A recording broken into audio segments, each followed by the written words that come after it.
العلي العظيم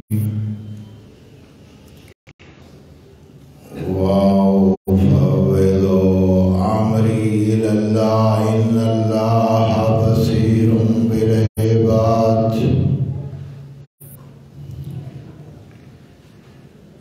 من وصف الله سبحانه فقد قرنه ومن قرنه فقد شناه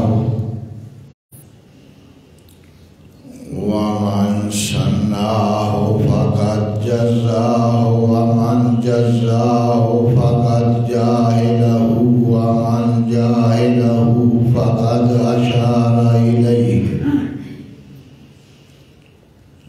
ومن أشار إليه فقد حداه ومن حداه فقد أداه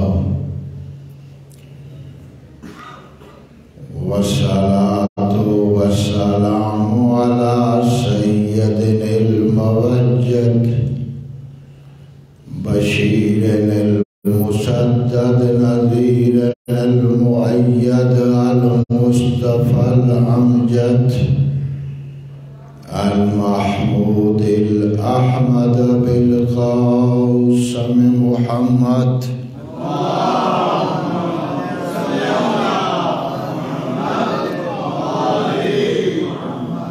وآله الطيبين الطاهرين المعصومين المظلومين المنتجبين المنتخبين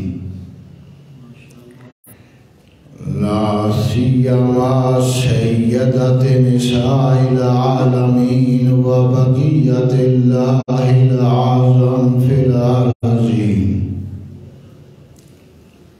ولعنة الله على أعدائهم أجمعين أما بعد فقد قالت فاطمة سيدة نساء العالمين أيها الناس اعلموا أني فاطمة صلوات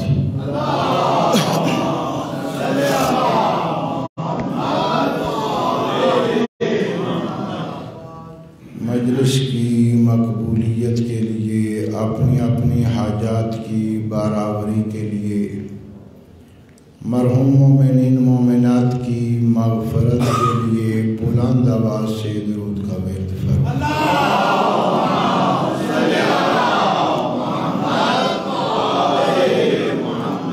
نعرہ تکبیر نعرہ تکبیر نعرہ رسالت نعرہ رسالت نعرہ حیدری نعرہ حیدری حسینیت حسینیت یزیدیت یزیدیت نعرہ صلوات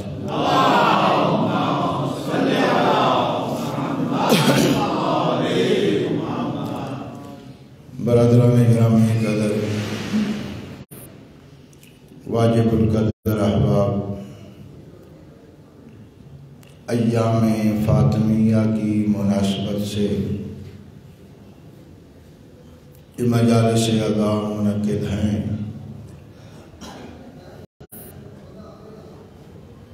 یقیناً آپ خوش قسمت لوگ ہیں جو ایام فاطمیہ کی ان مجالس میں شریک ہو رہے ہیں۔ ایام فاطمیہ جس انداز سے ملک میں شروع ہوئے ہیں، سیدہ کائنات کا حق اس سے کہیں زیادہ ہے۔ اس سے بھی بہتر انداز سے ایام فاطمیہ کو منعقد کرنے کی ضرورت ہے۔ اس لیے کہ اگر انسان ایام فاطمیہ کو سمجھ جائے تو کربلا کو سمجھ جائے۔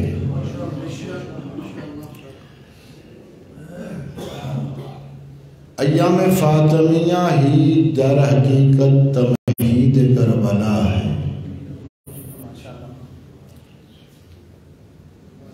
اور کم نہ سمجھیے گا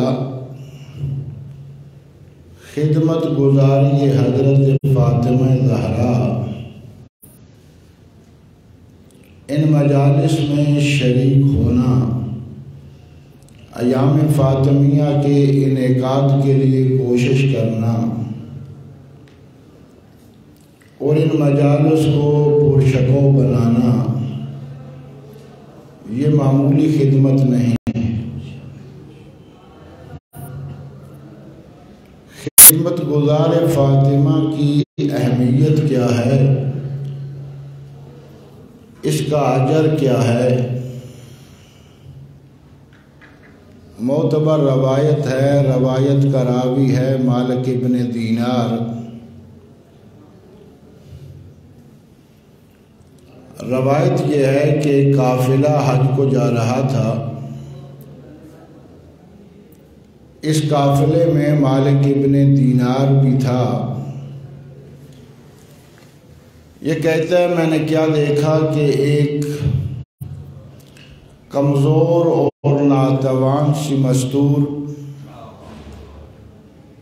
قافلے میں شریک ہے اور اس کی سواری بھی انتہائی نحیف اور کمزور ہے۔ میں اس مستور کے قریب گیا، جا کے پوچھا کہاں کا ارادہ ہے؟ کہتی ہے سفر مکہ کے لیے جا رہی ہوں، حج کے لیے جا رہی ہوں۔ میں نے کہا کہ اس مرکب پر، اس سواری پر تو حج کا سفر ناممکن ہے، اتنی کمزور سواری، اور پھر تمہاری حالت بھی کوئی زیادہ بہتر نہیں۔ کہنے لگی کہ زیارت کعبہ کے شوق نے مجھے گھر میں بیٹھنے نہیں دیا، میں بھی قافلے میں شریک ہو گئی۔ کہتا ہے یہ قافلہ چلا، کچھ ہی منزلیں طے کی تھیں کہ اس مستور کی سواری گری۔ ظاہر ہے کہ وہ نحیف مستور بھی سواری پر سے گری۔ میں قریب گیا، جا کے کہا میں نے کہا نہیں تھا کہ اس سواری پہ یہ سفر ممکن نہیں، بس میرا یہ کہنا تھا کہ اس مستور نے، اس کمزور اور نحیف سی مستور نے آسمان کی طرف منہ کیا، آسمان کی طرف منہ کر کے ذات پروردگار سے ایک استغاثہ اور ایک شکوہ کیا۔ کہنے لگی یا اللہ، طواف کعبہ کے شوق کی بنیاد پر تو نے مجھے گھر بھی بیٹھنے نہ دیا، اور کعبہ تک پہنچنے کے لیے کسی سواری کا اہتمام بھی نہ کیا۔ اگر کوئی اور ہوتا جس کی طرف سے مجھے کوئی شکایت ہوتی تو میں کسی اور شخصیت سے، کسی اور شخص سے اس کا گلہ کرتی، لیکن یہ شکوہ تیرے ساتھ، تیری ہی ذات کے ذریعے سے کر رہی ہوں کہ نہ مجھے گھر بیٹھنے دیا، نہ مجھے طواف کعبہ تک پہنچایا۔ مالک ابن دینار کہتا ہے کہ اس کا یہ استغاثہ ختم ہوا، میں کیا دیکھتا ہوں کہ قافلے میں ایک شخصیت تشریف لاتی ہے اور اسے اس ضعیفہ کو وہ ایک سواری پہ بٹھاتی ہے، اور برق خاطف کی طرح، بجلی کی تیزی کی طرح یہ ضعیفہ ہم سے غائب ہو جاتی ہے۔ میں سوچنے لگا کہ یہ مستور کون تھی، یہ کہاں سے آئی، اس کی یہ کیا ہوا، یہ استغاثہ کیسا، یہ شخصیت کون تھی؟ جو اسے فوراً اٹھا کے لے گئی۔ کہتے ہیں میں کعبے میں پہنچ تو گیا، لیکن حج کے اعمال کے دوران بھی میں یہی سوچتا رہا کہ یہ ضعیفہ آخر تھی کون، یہ واقعہ کیا ہے، اس کا یہ استغاثہ اتنا پر اثر کیسے ہوا۔ کہتے ہیں میں اسی دیان میں، اسی سوچ میں اعمال حج تو بجا لاتا رہا، لیکن صحیح انداز سے بجا نہیں لا سکا۔ میں یہی باتیں سوچتا رہا کہ اچانک طواف کعبہ کے دوران وہ ضعیفہ مجھے مل گئی۔ میں نے فوراً اسے روکا، روک کے کہا تجھے اس بیت کی قسم، تجھے اس بیت کے مالک کی قسم ہے، مجھے بتاؤ تم کون ہو اور یہ واقعہ کیا ہے اور تم اس مقام پہ کیسے پہنچی ہو۔ وہ ضعیفہ، وہ مستور، وہ کہنے لگی اگر سننا ہی چاہتے ہو تو سنو۔ علامہ مجلسی نے روایت کو نقل کیا، شیخ صدوق نے روایت کو نقل کیا، وہ فرماتی ہے سنو کہ میں کون ہوں، میرا نام شہرہ ہے۔ میں نے پوچھا شہرہ کون؟ کہا مسعہ کی بیٹی۔ مسعہ کون؟ کہا فضہ کی بیٹی۔ میں شہرہ ہوں، میری ماں کا نام مسعہ ہے اور میں فضہ کی بیٹی ہوں۔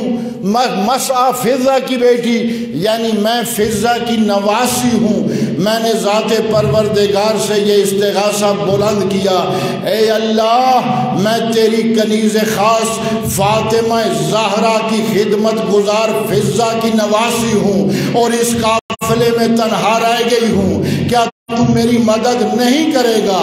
ادھر یہ استغاثہ بلند ہوا، ادھر اس شخصیت نے آ کے مجھے طواف کعبہ کے لیے کعبہ میں پہنچا دیا۔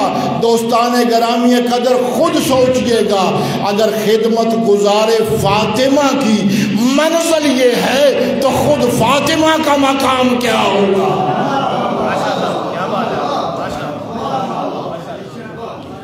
یہ خدمت گزار فاطمہ کا مقام ہے۔ کم نہ سمجھیے گا اپنی خدمت کو، بخدا ہم نے ایام فاطمیہ کی قدر و قیمت کو سمجھا ہی نہیں، ہم نے یہ توجہ ہی نہیں کی کہ فاطمہ کون ہے اور سیدہ فاطمہ کے یہ ایام کیا ہے۔ معمولی اجر نہیں، معمولی کام نہیں ایام فاطمیہ کی مجالس کا انعقاد کرنا۔ میں پھر ایک روایت کا سہارا لے رہا ہوں اور اس روایت کو مناقب میں ابن شاہ راشوب نے بھی نقل کیا، باقی بزرگان نے بھی نقل کیا۔ توجہ کیجئے گا کہ محبت زہرا کیا ہے اور خدمت گزاری زہرا کیا ہے۔ امیر المومنین علی ابن ابی طالب علیہ السلام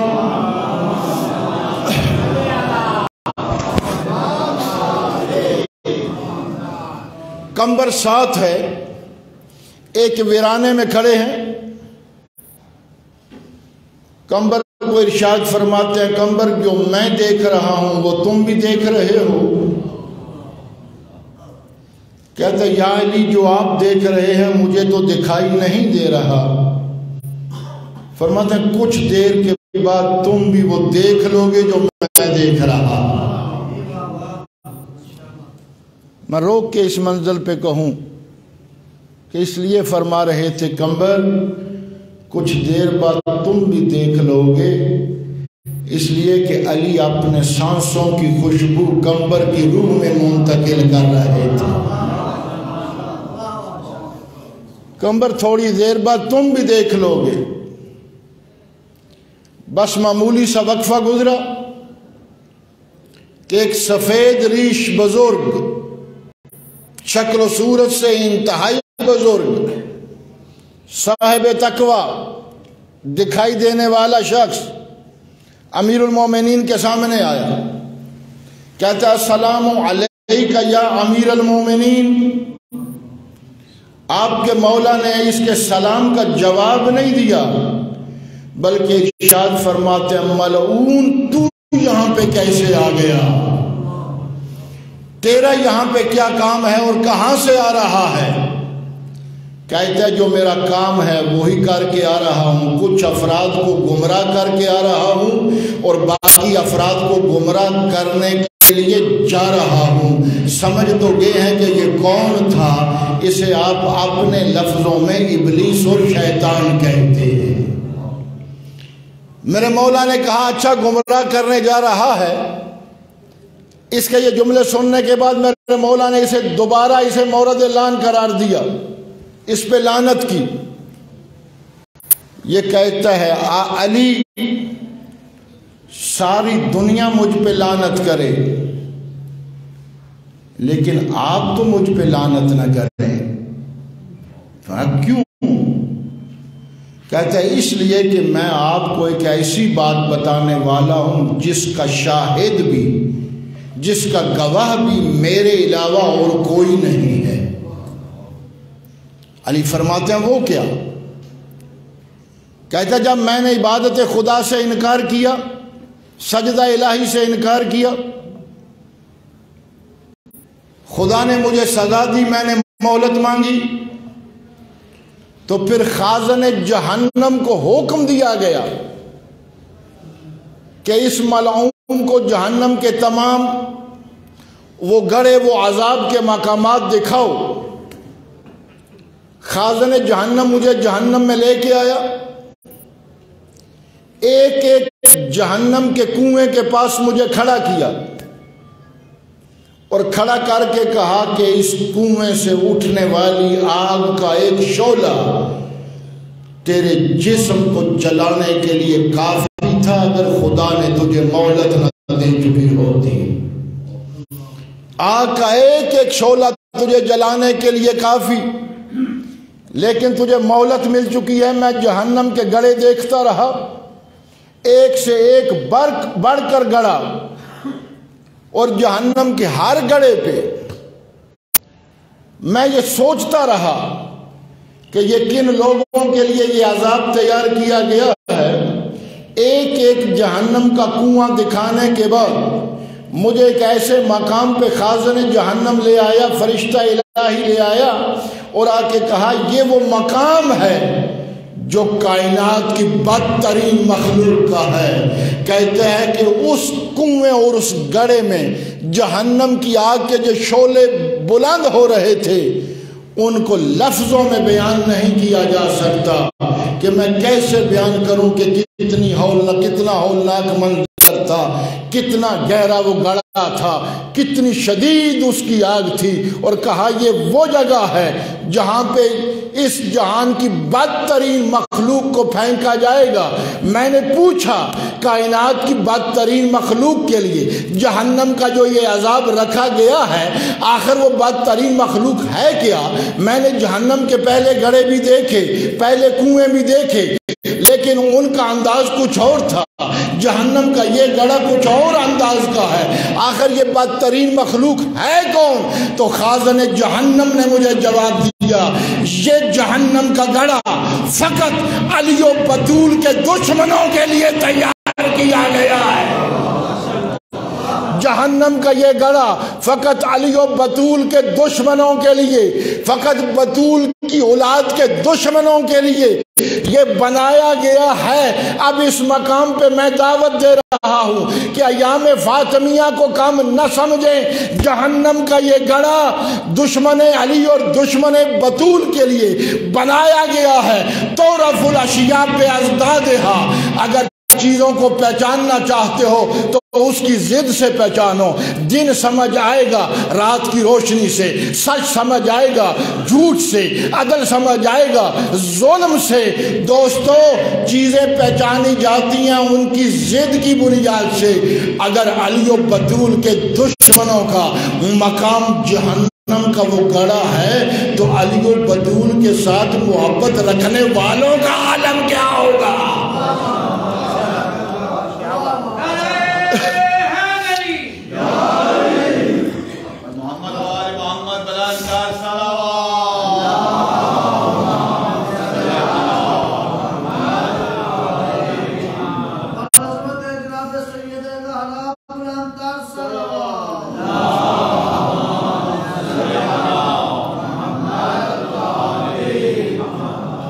اب اس سے سمجھ جائیے کہ محبت زہرا کیا ہے، محبت علی کیا ہے۔ میں نے کہا کہ کم نہ سمجھیے، یہ خدمت کم نہیں ہے ایام فاطمیہ کی، باخدا سمجھنے کی کوشش کریں بحد استطاعت، جہاں تک ہمارے لیے ممکن ہے۔ جیسے کون سمجھے کہ فاطمہ کون ہے؟ کون اس بات کو درک کرے کہ زہرا کسے کہتے؟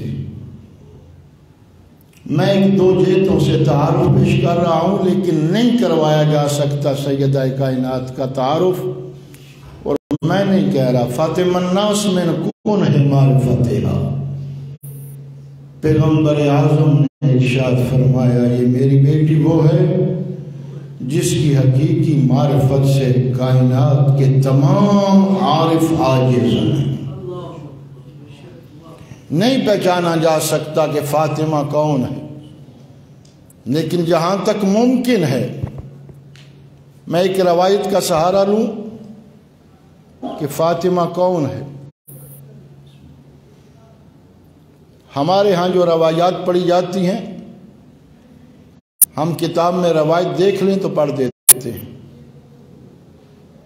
ہمارے ہاں روایت کو رجال کے قواعد کے مطابق پرکھنے کی عادت ہی نہیں ہے۔ خدا کرے کہ پڑھی روایات ہی جائیں۔ ہمارے ہاں تو مسئلہ اس سے بالاتر ہے کہ جو زبان پہ آیا وہ پڑھ دیا،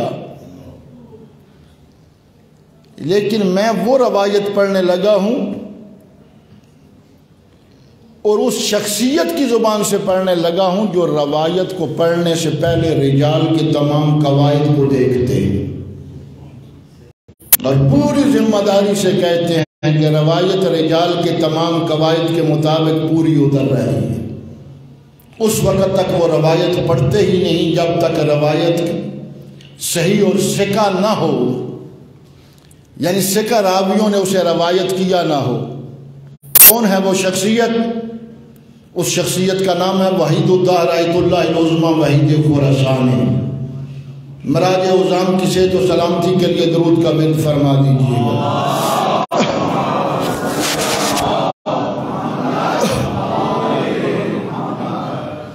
روایت بزرگان مذہب نے نقل کی ہے، وحید الدہر کی زبان سے میں نے درس میں بیٹھ کے سنی، اور اس کے بعد وہ کتابوں میں دیکھی بھی۔ روایت کے کلمات یہ ہیں کہ پیغمبر گرامی ارشاد فرماتے ہیں، چھٹے امام سے روایت، پیغمبر گرامی ارشاد فرماتے ہیں جب میں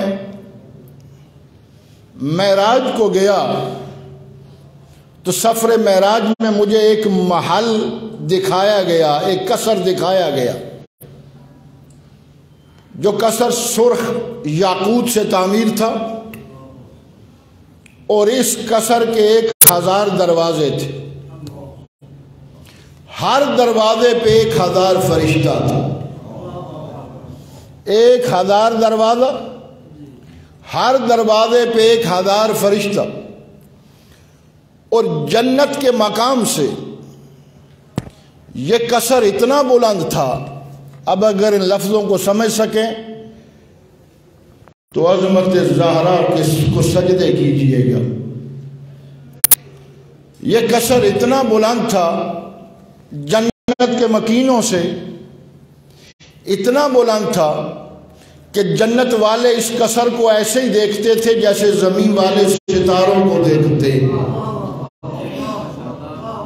بس روایت کے جملے میں نے پڑھ دیے، اس کے بعد کا استنباط میرا نہیں ہے، وحید الدہر آیت اللہ وحید خراسانی کا ہے کہ جنت کے مکین، جنت میں رہنے والے چاہے وہ حوران الہی ہوں یا فرشتگان الہی، اس قصر کو ایسے دیکھتے تھے جیسے زمین والے ستاروں کو دیکھتے ہیں۔ شاید ہم متوجہ ہی نہیں ہوئے کہ حوران الہی، فرشتگان الہی، خاصان خدا جو جنت میں موجود ہوں گے، اولیاء خدا وہ جنت میں موجود ہوں گے، ان کے مکان میں اور حضرت فاطمہ زہرا کے مکان میں اتنا فرق ہے جتنا زمین اور ستاروں کے درمیان فرق ہوتا ہے۔ جب مکانوں میں اتنا فرق ہے تو مکینوں میں فرق کتنا ہوگا؟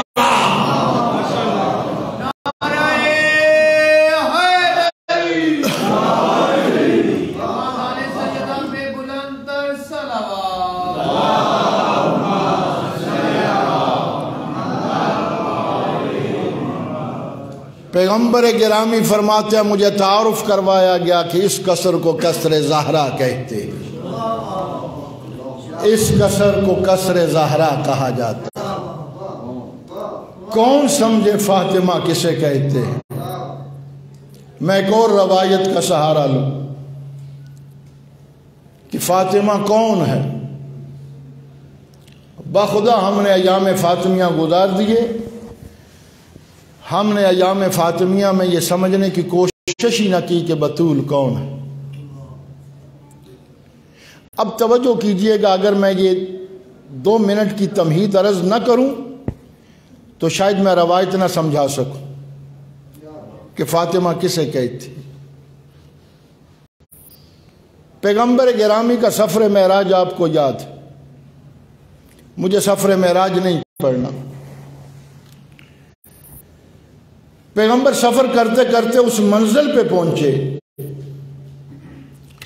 جہاں پہ آ کے جبرائیل نے یہ کہا کہ اگر اس سے آگے میں ایک قدم رکھوں گا تو جل جاؤں گا۔ اب سفر آپ نے کرنا ہے۔ پیغمبر گرامی جبرائیل کے پیچھے ہٹ جانے کے بعد سفر کو جاری رکھتے ہیں۔ اب تھوڑی دیر تھوڑا جو آگے چلتے ہیں تو ایک آواز بلند ہوتی ہے، کیف یا محمد، میرا حبیب محمد اس مقام پہ رک جاؤ، اس کے بعد اگر آپ آگے آئے تو آپ نہیں رہیں گے، میں نہیں رہوں گا۔ یہی وہ فاصلہ ہے جس کو قاب قوسین و ادنا کا فاصلہ کہتے ہیں، کہ 2 کمانوں کا فاصلہ۔ چھٹے امام سے پوچھا گیا، مولا یہ 2 کمانوں کا فاصلہ کیا ہے، اس سے مراد کیا ہے؟ معصوم نے تشریح کی، سبحان الذی اسری بعبدہ لیلا من المسجد الحرام الی المسجد الاقصی۔ پوری آیت کی تشریح کرتے ہوئے پھر قاب قوسین و ادنا کی تشریح کی۔ فرماتے ہیں کہ اس آیت میں مسجد الحرام سے مراد پستیوں کی انتہا ہے۔ چھٹے امام کا فرمان ہے پستیوں کی انتہا ہے، اور مسجد اقصی سے مراد بلندیوں کی انتہا ہے۔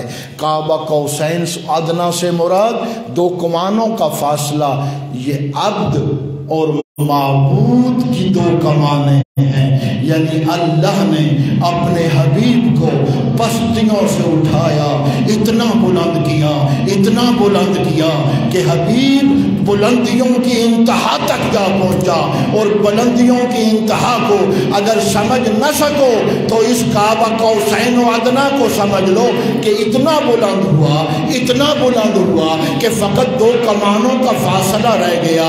ایک کمان کا نام عبد ہے، دوسری کمان کا نام معبود ہے۔ گویا اب فقط اتنا فاصلہ رہ گیا کہ وہ معبود رہا، یہ عبد بنا، اس کے علاوہ کوئی فاصلہ باقی نہ تھا۔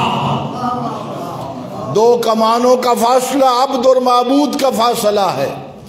دوستان گرامی قدر کی آواز گونجی، کف یا محمد اسی مقام پہ رک جاؤ۔ پیغمبر فرماتے ہیں میں نے دائیں بھی دیکھا، میں نے بائیں بھی دیکھا، یہ علی کے لہجے میں آواز کہاں سے آ رہی ہے؟ یہ لہجہ علی میں آواز کیسی؟ میں نے کہا پالنے والے، یہ لہجہ علی، کیفیہ محمد کی آواز لہجہ علی میں؟ ارشاد قدرت ہوا، میرا حبیب اس پورے جہان میں مجھے اور تجھے علی سے زیادہ پیارا کوئی نہیں، لہذا آج اگر بات ہوگی تو لہجہ علی میں بات ہوگی، آج اگر بات ہوگی تو صدائے علی میں بات ہوگی۔ ذہنوں پہ کوئی غلط عقیدہ نہ چھانے پائے، وہ متکلم ہے، جہاں سے چاہے کلام پیدا کر سکتا ہے۔ لہجہ علی میں گفتگو ہونا اور بات ہے، علی کا معراج پہ چلا جانا اور بات ہے۔ علی معراج پہ نہیں گئے، کیا یہ فضیلت کم ہے علی کی کہ معبود اور عبد کے درمیان جو گفتگو ہوئی وہ صدائے علی میں ہوئی، وہ لہجہ علی میں ہوئی؟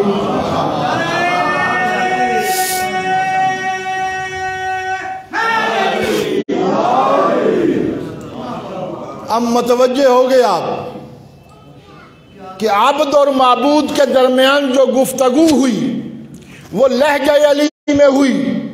پیغمبر گرامی کو جبرائیل جب چھوڑ کے جا چکا تو آواز جو گونجی کف یا محمد، یہ لہجہ علی میں آواز گونجی۔ اب سمجھ گئے علی کسے کہتے ہیں؟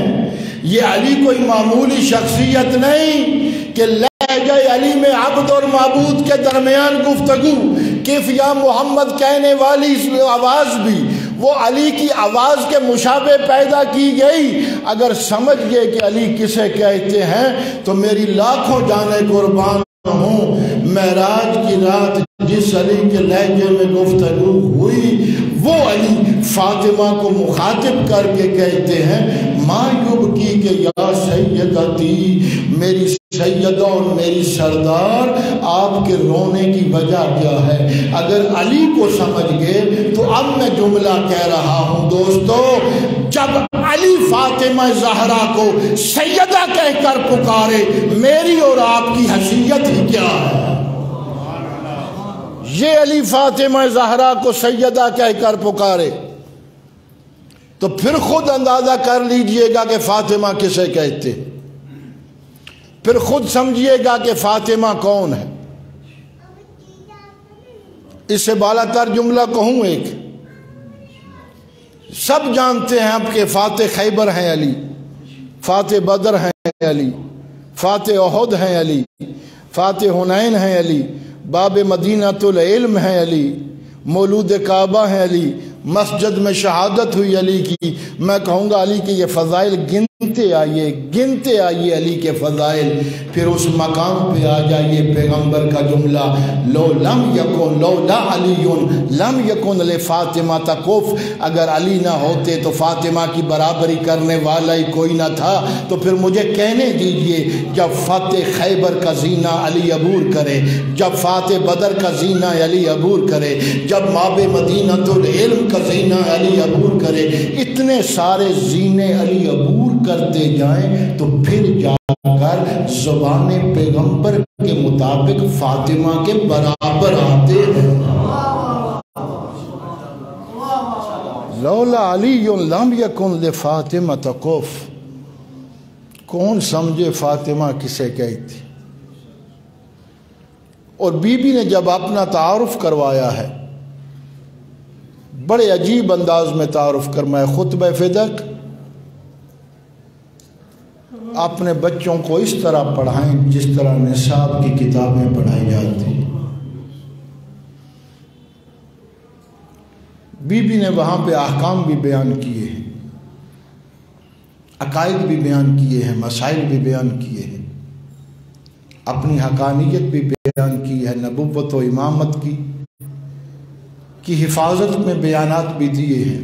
لیکن جب اپنا تعارف کروایا ہے تو بڑا مختصر اور جامع سا ایک جملہ ارشاد فرمایا ہے، ایھا الناس اعلموا انی فاطمہ،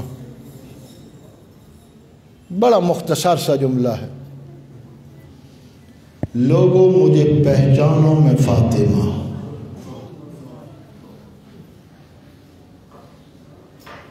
کسی عام مستور کا یہ جملہ نہیں، سیدہ کائنات کا جملہ ہے۔ بخدا علی کا نہج البلاغہ اپنے مقام پہ، لیکن خطبہ فتق کی بلاغت و فصاحت نہج البلاغہ سے کام نہیں۔ انتہائی بلیغ جملہ، مختصر سا، ایھا الناس اعلموا انی فاطمہ، لوگوں مجھے پہچانو میں فاطمہ ہوں، جان لو کہ میں فاطمہ ہوں۔ اس جملے میں سے آقا زادی نے، بنت رسول نے تمام مسائل کو مختصر سے جملے میں بیان کر دیا۔ میں پھر آپ کی توجہات مبذول کروانے کے لیے دو چار جملے فقط تمہید کے کہہ رہا ہوں۔ علم اصول کا ایک قاعدہ، یہ جملہ ذہن میں رہے، ایھا الناس اعلموا انی فاطمہ، لوگوں جان لو کہ میں فاطمہ ہوں۔ علم اصول کا ایک قاعدہ ہے کہ حکم ہمیشہ موضوع پہ جا کے لگتا ہے۔ جب موضوع مشخص ہو جائے، جب موضوع طے ہو جائے، حکم اس پہ خود بخود آ جائے۔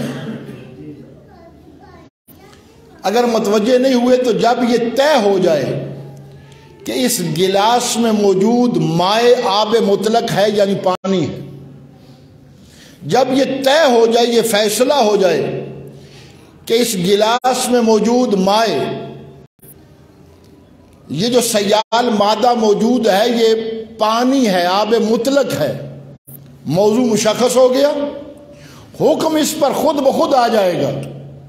جب یہ آب مطلق ہے تو اس سے وضو کیا جا سکتا ہے، جب یہ آب مطلق ہے تو اس کا پینا جائز ہے، جب یہ آب مطلق ہے تو یہ طاہر ہے، یہ پاک ہے، جب یہ پانی ہے تو یہ پاک کرنے والا بھی ہے۔ متوجہ ہو گئے آپ؟ اور اگر یہ طے ہو جائے کہ اس گلاس میں موجود مائع شراب ہے، حکم خود بخود آ جائے گا، یہ نجس ہے، اس کا پینا حرام ہے، یہ کپڑوں پہ گرے گی تو کپڑے نجس ہوں گے۔ متوجہ ہو گیا آپ کہ موضوع مشخص ہو جائے، حکم خود بخود آ جاتا ہے۔ آپ کے ذہنوں کے قریب کی ایک مثال دوں، پیغمبر گرامی نے ایک مقام پہ ارشاد فرمایا، لوگوں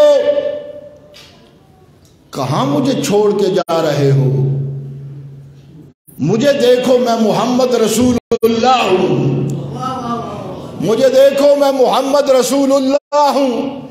جب لوگ کسی مقام پہ پیغمبر کو چھوڑ کے جا رہے تھے، جس مقام پہ علی نے فرمایا تھا کہ یا رسول اللہ میں کیسے چلا جاتا، اکفر بعد الایمان، کیا میں ایمان کے بعد راہ کفر اختیار کر جاتا؟ جب جا رہے تھے تو پیغمبر نے یہ نہیں فرمایا کہ واپس آؤ، بلکہ فرمایا لوگوں دیکھو میں محمد رسول اللہ ہوں۔ یعنی پیغمبر نے فقط موضوع کو مشخص کیا ہے کہ جب میں محمد رسول اللہ ہوں تو حکم خود بخود آ جائے گا۔ مجھے چھوڑ کے جانا اچھی بات نہیں ہے، مجھے چھوڑ کے جانا، رائے فرار اختیار کر جانا کفر ہے۔ دوستان گرامی قدر، جب موضوع مشخص ہو جائے تو حکم خود بخود آ جاتا ہے۔ ایک مثال گلاس کی رکھیے، ایک مثال پیغمبر اعظم کے اس جملے کی رکھیے، پیغمبر کی بیٹی نے وہی انداز اختیار کیا جو بابا نے اختیار کیا تھا۔ ایھا الناس اعلموا انی فاطمہ، لوگوں مجھے پہچانو میں فاطمہ ہوں، یعنی موضوع کو مشخص کیا ہے، حکم خود بخود آ جائے گا۔ جب میں فاطمہ ہوں تو آیت تطہیر کی نص مجھ پہ ثابت ہے، جب میں فاطمہ ہوں تو آیت مباہلہ کی نص مجھ پہ ثابت ہے، جب میں فاطمہ ہوں تو بضع رسول کی نص مجھ پہ ثابت ہے، جب میں فاطمہ ہوں تو صدیقہ کبریٰ کی نص مجھ پہ ثابت ہے، جب میں فاطمہ ہوں تو مریم کبریٰ کی نص مجھ پہ ثابت ہے، جب میں فاطمہ ہوں تو میرے جھٹلانے والے کے لیے جھوٹا ہونا ثابت ہے، جملہ تو معمولی تھا ایھا الناس اعلموا انی فاطمہ، لیکن سیدہ کائنات نے اس مختصر سے جملے میں سمجھا دیا کہ جو لوگ میرے سامنے موجود ہیں میں ان کے سامنے یہ بات واضح کر دینا چاہتی ہوں کہ جو فاطمہ کو ٹھکرائے اس نے قرآن کو بھی ٹھکرایا ہے، حدیث کو بھی ٹھکرایا ہے۔ مختصر سے جملے میں سیدہ کائنات نے اپنا تعارف کروا دیا، ایھا الناس اعلموا انی فاطمہ۔ دودھ پڑھیے محمد و اہل بیت محمد۔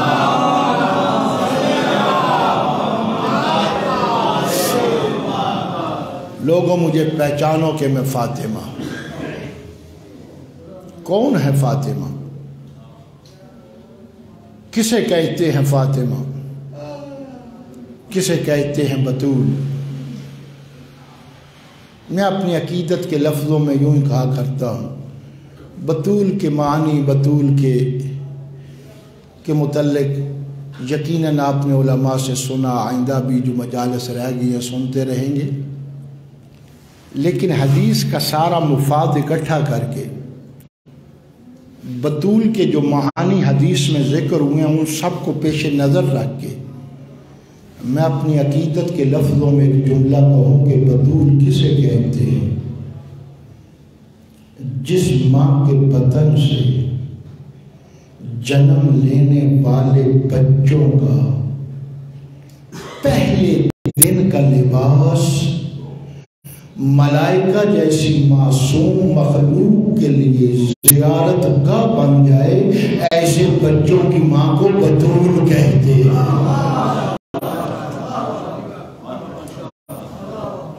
فاطمہ کون ہے؟ بطول کسے کہتے ہیں؟ اور اس بی بی کو فقط بطول ہی نہیں، مریم کبریٰ کہا جاتا ہے، صدیقہ کبریٰ کہا جاتا ہے۔ بطول مریم بی بی بھی ہیں، معصومہ ہیں حضرت مریم سلام اللہ علیہا، اور یہ بی بی مریم کبریٰ ہے، یہ بی بی صدیقہ کبریٰ ہے۔ کیوں؟ وجہ کیا ہے؟ درود پڑھے محمد و اہل بیت محمد۔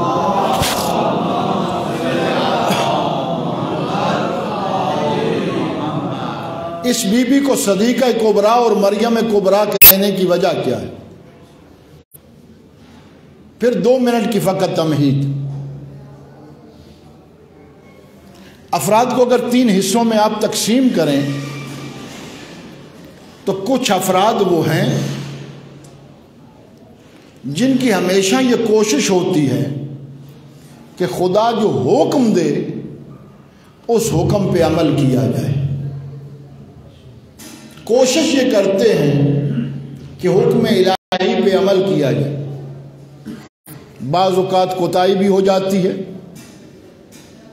غلطی سرزد ہو جاتی ہے، اس غلطی کی معافی مانگ لیتے ہیں۔ دوستان گرامی قدر، جو بندہ یہ کوشش کرتا ہے کہ حکم الہی پہ عمل کیا جائے، کوتاہی کی صورت میں وہ معافی مانگ لے، ایسے افراد کو شریعت کی اصطلاح میں متقی کہا جاتا ہے۔ یہ افراد متقی ہیں۔ کچھ افراد وہ ہیں جو وَمَا تَشَاءُونَ إِلَّا أَن يَشَاءَ اللَّهُ، وہ ہمیشہ وہ کرتے ہیں، وہ کچھ بھی نہیں سوچتے، کچھ بھی نہیں کرتے، صرف وہی فعل انجام دیتے ہیں جو اللہ چاہتا ہے۔ وَمَا تَشَاءُونَ إِلَّا أَن يَشَاءَ اللَّهُ، وہی کچھ چاہتے ہیں جو اللہ چاہتا ہے۔ یہ وہ افراد ہیں جنہیں معصوم کہا جاتا ہے۔ ان کے کبھی ارادے میں بھی گناہ نہیں آیا، نہ وہ کرتے ہیں نہ سوچتے ہیں۔ وَمَا تَشَاءُونَ إِلَّا أَن يَشَاءَ اللَّهُ، یہ وہی چاہتے ہیں جو خدا چاہتا ہے۔ اب میں دعوت فکر دے رہا ہوں، سوچتے آئیے گا فاطمہ کسے کہتے ہیں؟ جو حکم خدا پہ عمل کرنے کی کوشش کرے، متقی، اور جو ہمیشہ یہ چاہے جو خدا چاہتا ہے، یہ معصوم ایک مرحلہ اس سے بالا تر ہے، میرے پاس اس کا نام نہیں ہے۔ وہ مرحلہ یہ ہے کہ جو یہ چاہتا ہے وہ خدا چاہتا ہے۔ اب اس کو کیا نام دیا جائے؟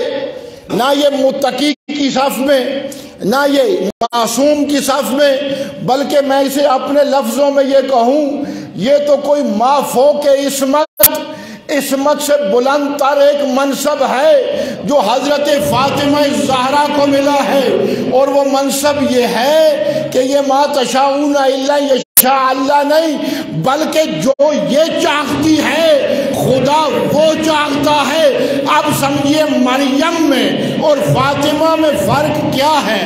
مریم وہ ہے جو خدا چاہتا ہے، مریم وہ انجام دیتی ہے، فاطمہ وہ ہے جو یہ چاہتی ہے، خدا وہ انجام دیتا ہے۔ اس لیے اس بی بی کو مریم نہیں، مریم کبریٰ کہا جاتا ہے۔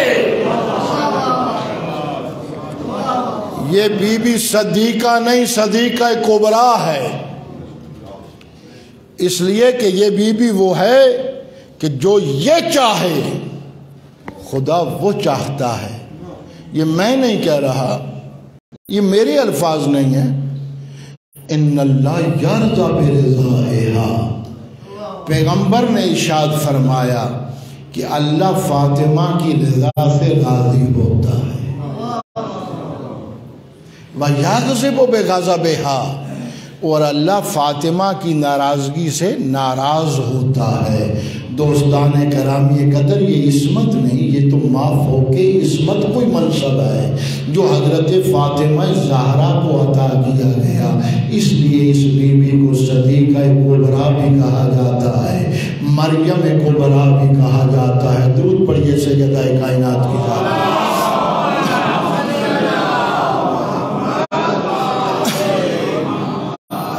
بس دوستان گرامی قدر پھر ایک مرتبہ عرض کروں گا،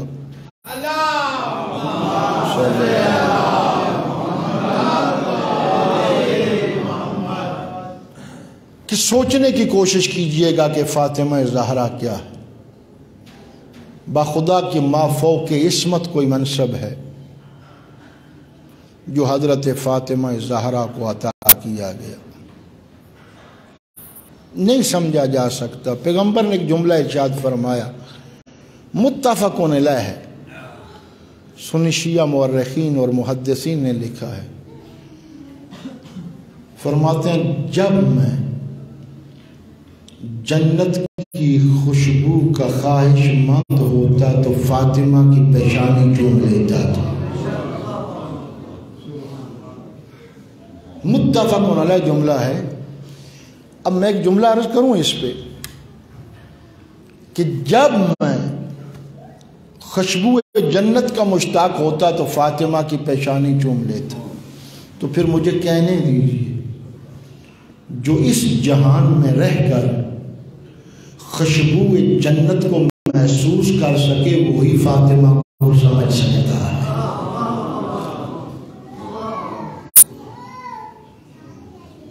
یہ بی بی ہر کسی کی سمجھ میں نہیں آ سکتی، سنتے رہتے ہیں وہ باتیں آپ، کہ جب تشریف لاتی تھی تو پیغمبر کھڑے ہو جاتے تھے۔ یہ آپ کی دنیا کا دستور ہے کہ جب کوئی بڑا تحفہ دیتا ہے، یہ دیکھ لیجیے ٹیلی ویژن پہ، سوشل میڈیا پہ دیکھ لیجیے گا، تحفے تحائف بھیجے جاتے ہیں۔ جب کسی بڑی شخصیت کی طرف سے کوئی تحفہ بھیجا جاتا ہے، ممالک کے تحفے ایک دوسرے کے رد و بدل ہوتے ہیں، تو وصول کرنے والا اس سے کھڑا ہو کے وصول کرتا ہے، اور زیادہ عزیز ہو تو پھر فائل کو یا اس تحفے کو یا اس مائدے کو آنکھوں سے لگاتا ہے یا چومتا ہے، کھڑے ہو کے وصول کرتا ہے۔ میں آپ کے ذہنوں کے قریب کی مثال دوں کہ اگر آپ کے لیے حضرت آیت اللہ وحید خراسانی یا آیت اللہ خامنائی آپ کے لیے کوئی قلم بھیجیں، کوئی کتاب بھیجیں، اور قاصد آپ کے لیے وہ قلم اور کتاب لے کے آ جائے، مجھے یقین ہے کہ آپ جو صاحبان ایمان ہیں اس قلم کو آپ چومیں گے بھی صحیح، اور اس تحفے کو آپ احتراماً کھڑے ہو کے احترام سے وصول کریں گے۔ یہ کوئی معمولی سی بات نہیں تھی کہ پیغمبر اعظم فاطمہ کے آنے پہ کھڑے ہو جاتے تھے، حقیقت میں لوگوں کو سمجھانا چاہتے تھے کہ فاطمہ تحفہ الہی ہے، اس لیے جب آتی ہے کھڑا ہو کے استقبال کرتا ہوں، اور میری بیٹی ہے اس لیے پیشانی چوم لیتا ہوں۔ تحفہ الہی سمجھ کے فاطمہ زہرا کا احترام کرتے تھے، اور معمولی بات نہیں کہ میرا حبیب ہم تمہیں اتنا عطا کریں گے، اتنا عطا کریں گے، وَلَسَوْفَ يُعْطِيكَ رَبُّكَ فَتَرْضَىٰ، تو راضی ہو جائے گا، ہم تجھے اتنا عطا کریں گے کہ تو راضی ہو جائے گا۔ اور پھر وہ تحفہ دیا، اِنَّا أَعْطَيْنَاكَ الْكَوْثَرَ، میرا حبیب ہم نے تمہیں زہرا کی شکل میں اولاد کثیر عطا کی ہے، ہم نے تمہیں اولاد کثیر عطا کی ہے، فصلِ، معمولی نعمت نہیں، اس نعمت عظمیٰ کے عوض میں بارگاہ الہی میں سجدہ شکر ادا کر، وانحر، قربانی دے، ان نشانیہ کا ہو والابتر، میرا حبیب تو نہیں بلکہ تیرا دشمن، تیرا مبغض وہ مقطوع النسل ہے، وہ ابتر ہے۔ دوستان گرامی قدر اب خود اندازہ کر لیجئے گا، جو بی بی یا جس بی بی کا وجود حضرت پیغمبر گرامی کو راضی کرنے کا باعث بنے، وَلَسَوْفَ يُعْطِيكَ رَبُّكَ فَتَرْضَىٰ، میرا حبیب ہم عن قریب تمہیں ایسی چیز عطا کریں گے کہ تو راضی ہو جائے گا۔ جس بی بی کا وجود پیغمبر کو راضی کرنے کا باعث بنے، یہ بی بی اس دنیا میں آ کر اب لفظ رضی اللہ کی محتاج نہ ہوگی، بلکہ دفتر رضا کی مالکہ بن کے آئے گی۔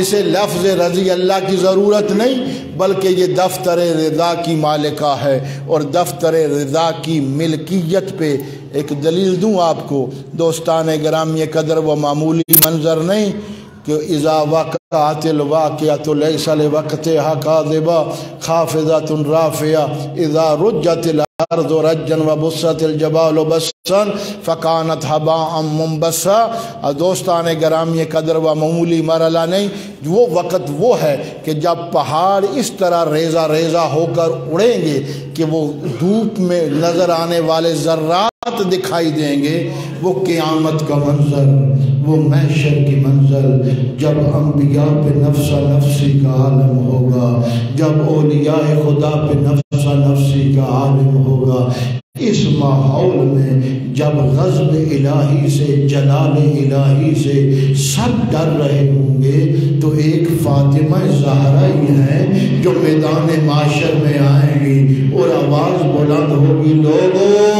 اپنی آنکھیں بند کر لو، سروں کو جھکا لو، رسول کی بیٹی بطول آ رہی ہے۔ دوستو، یہ وہ مقام ہے جس مقام پہ سیدہ کائنات نے اپنے ماننے والوں کی، اپنے محبوں کی شفاعت کرنی ہے۔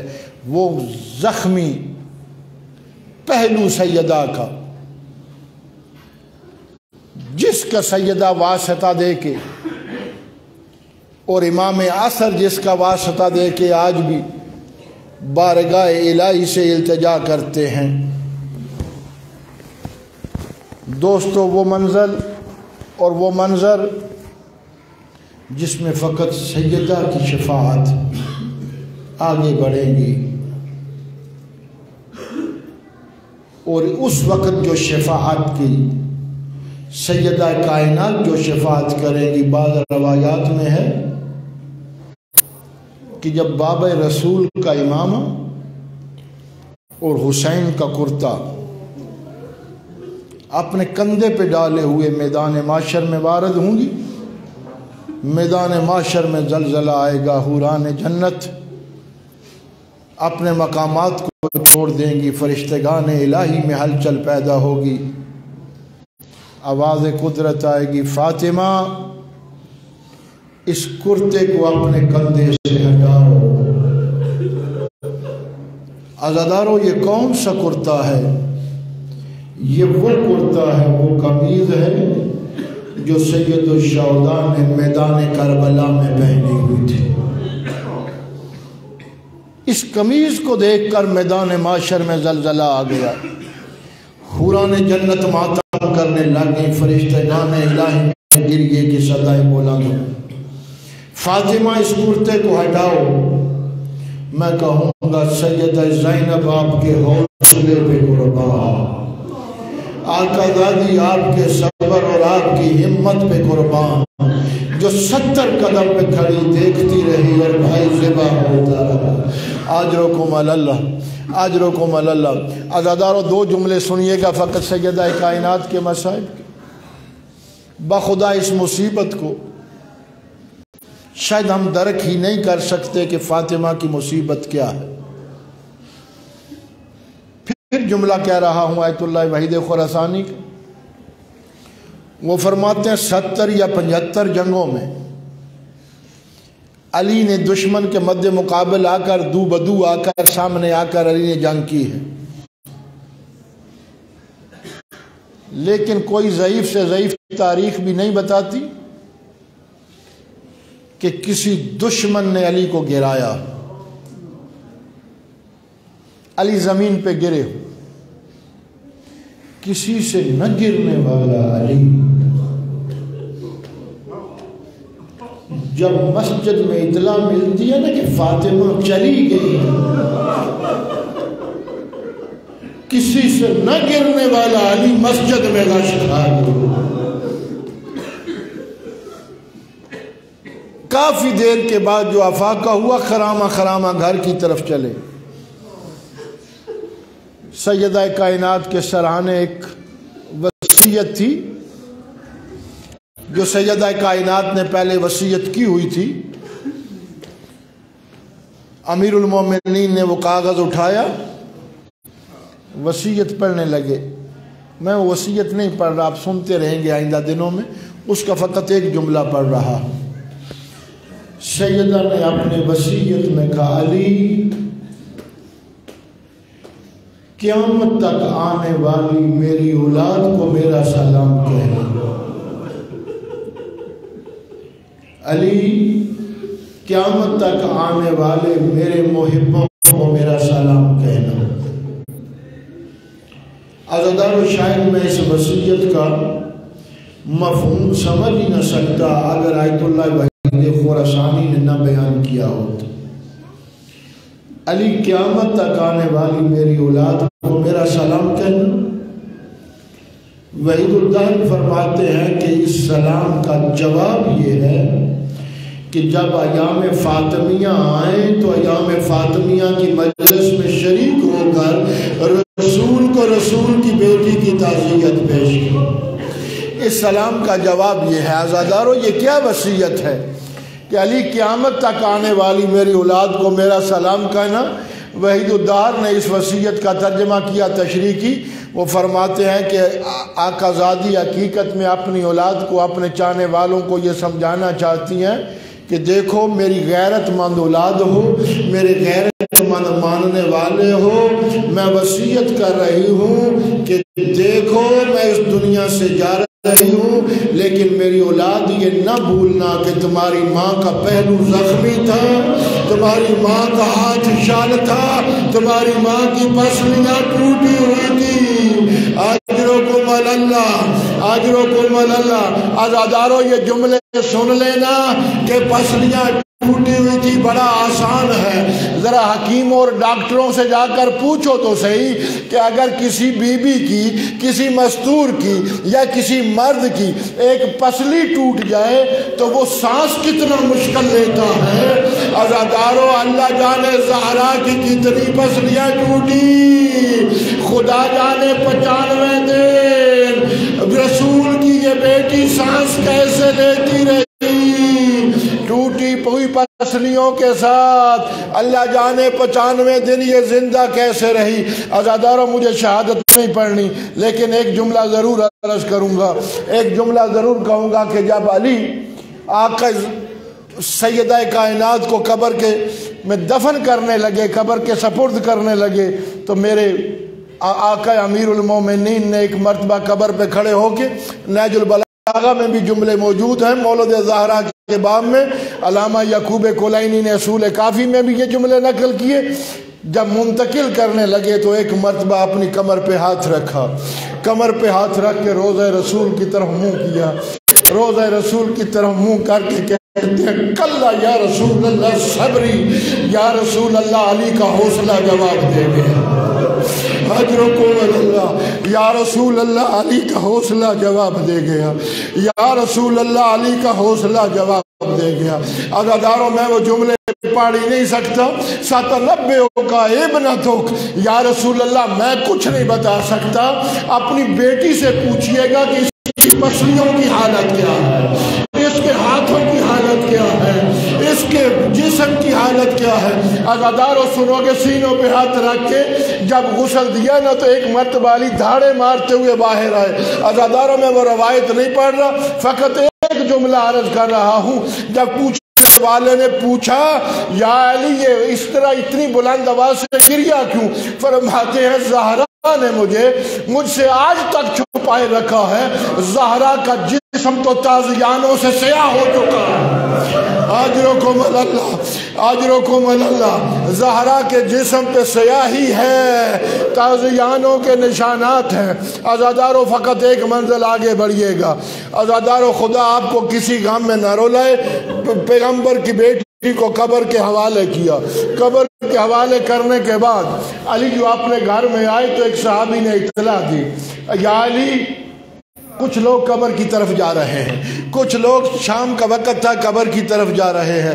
عزاداروں سنوں کے سینوں پہ ہاتھ رکھ کے علامہ مجلسی نے بہار میں روایت کو نقل کیا، بزرگان مذہب نے روایت کو نقل کیا، میرے مولا علی کی تلوار جو میان میں تھی، ایک مرتبہ اس قبضہ تلوار پہ علی نے ہاتھ رکھا، علی نے ہاتھ رکھا، ایک مرتبہ آئے اس مقام پہ جہاں کچھ لوگ جمع تھے، ان کو مخاطب کیا، تلوار کو ہوا میں حرکت دی، تلوار کو ہوا میں حرکت دے کے کہتے ہیں جانتے ہو یہ وہی تلوار ہے جو خیبر میں چلی تھی، یہ وہی تلوار ہے جو احد میں چلی تھی، یہ وہی تلوار ہے جو بدر میں چلی تھی، جانتے ہو میں علی ہوں، دیکھو فاطمہ روتی رہی میں خاموش رہا، فاطمہ کے دروازے پہ آگ لگی میں خاموش رہا، فاطمہ کا موسم شہید ہوا میں خاموش رہا، لیکن دیکھو اما قبر فاطمہ، فاطمہ کی قبر کے نزدیک نہ آنا، اگر تم میں سے کوئی بھی فاطمہ کی قبر کے نزدیک آیا